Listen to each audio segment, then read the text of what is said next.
¿Cómo lo has visto, Paco? ¿Cómo has visto esta curva? ¿La has pasado?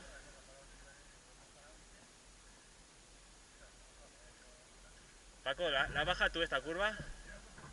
¿Para allá? Vale, guay. No, que yo voy perfecto contigo. Vas bastante bien. Yo más rápido no voy.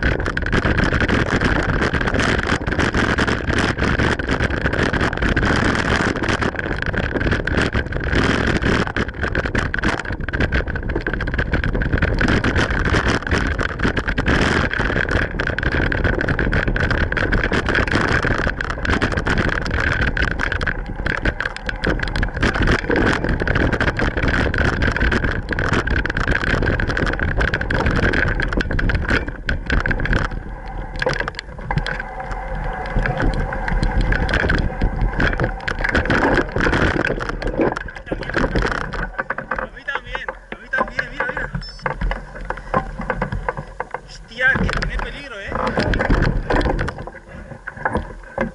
Hostia.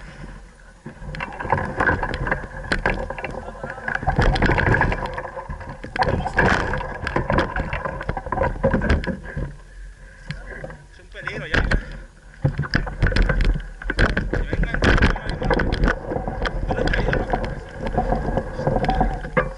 O sea, que ese también, ese paso también se las trae. Ese paso se las trae todo.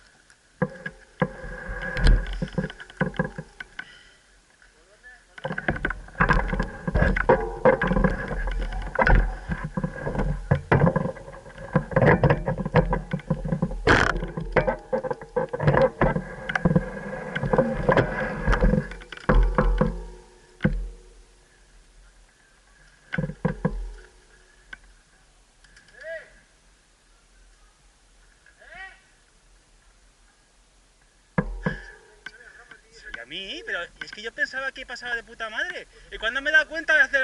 o sea, atrás se queda enganchado.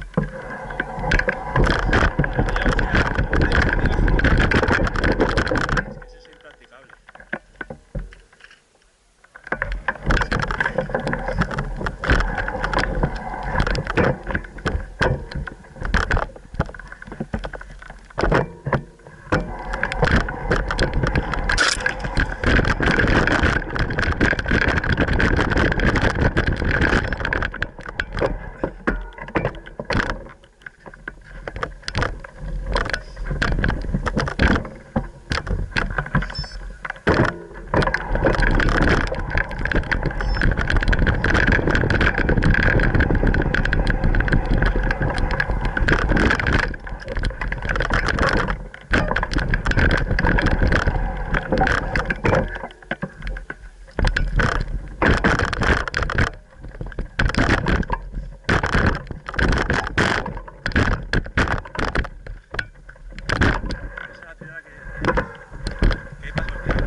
Saliendo. Ya no queda nada, el pueblo está aquí abajo ya.